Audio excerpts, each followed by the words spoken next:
আসসালামু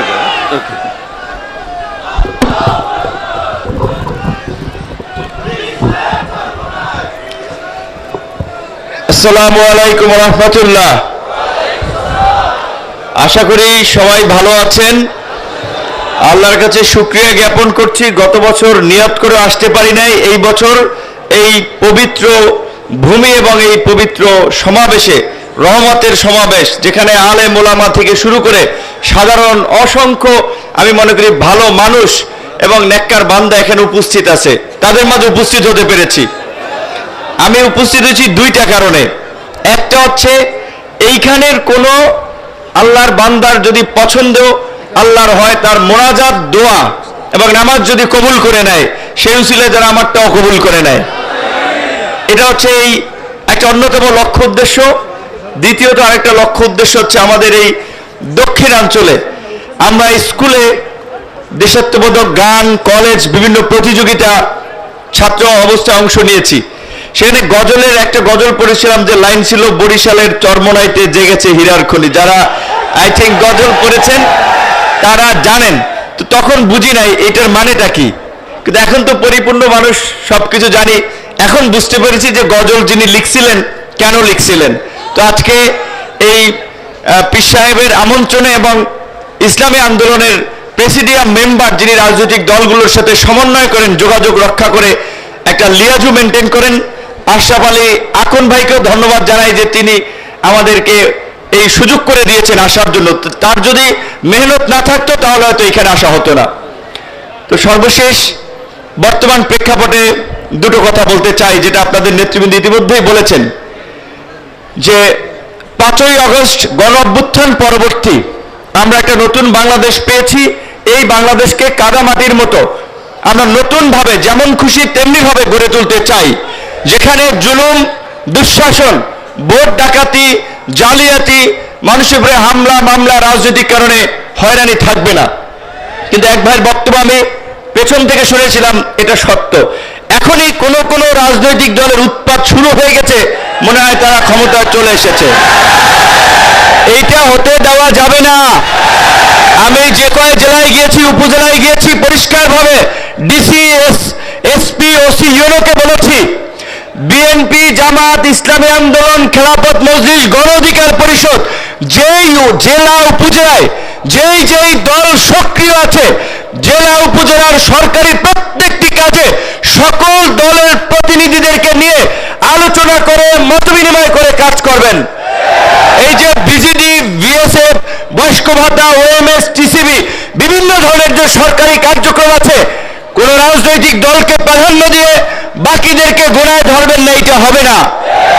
সমস্ত রাজনৈতিক দলের নেতৃবৃন্দ যারা এই গণ অভ্যুত্থানে ভূমিকা রেখেছে, তাদের সাথে আলাপ আলোচনা করে তাদেরকে নিয়ে প্রকৃত যারা ভুক্তভোগী তাদের লিস্ট তৈরি করতে হবে। কোন একক নেতার কথায়, কোন দলের কথায় লিস্ট চলবে না।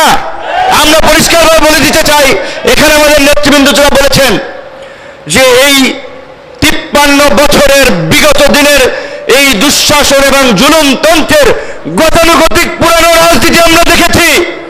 আমাদের সামনে সুযোগ এসেছে, সুযোগ আমরা কিভাবে কাজে লাগাবো, কোন প্রক্রিয়ায় যাব, সেটি সিদ্ধান্ত আমাদেরকে নিতে হবে। আমাদের অনেক ভাই এখানে বলেছে, কোন দল, ইসলামিক দলের নাম না থাকুক, কিন্তু মৌলিক বিষয়ে দেশ, জাতি এবং দিনের স্বার্থে যদি একমত হয়, তাদেরকে নিয়ে কিভাবে আগামীতে একটা বৃহত্তর শক্তি আপনার গঠন করে আগামীতে জনগণের সরকার গঠন করা যায়, সেইটি এখানকার সম্মানিত আলেম ওলামা এবং মুরব্বীদেরকে ভাবতে হবে। সুযোগ কিন্তু 53 বছর একবার পেয়েছেন, এই গণ অভ্যুত্থান একবার হয়েছে।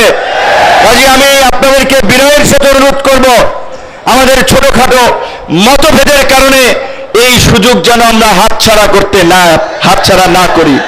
এখানে আলেম ওলামারা যারাই আছেন, মুফতি সাহেব বরিশাল নির্বাচনে তার মতো মানুষ, যাদেরকে পা সালাম করার জন্য, জুতা টানার জন্য কত লোক রেডি থাকে, এই নির্বাচনে দেখেছেন কতিপয় ছাত্রলীগের, এই যুবলীগের লোকেরা চরিত্র ঠিক নেই, মাথা ঠিক নাই, নেশা পানি করে এই সমস্ত মানুষ লাঞ্ছিত করছে। মামুনুল হক থেকে শুরু করে অসংখ্য আলেম ওলামাদের উপরে গত কয়েক বছরে যে নির্যাতন, নিপীড়ন, নিষ্পেষণ হয়েছে আপনারা সকলেই দেখেছেন।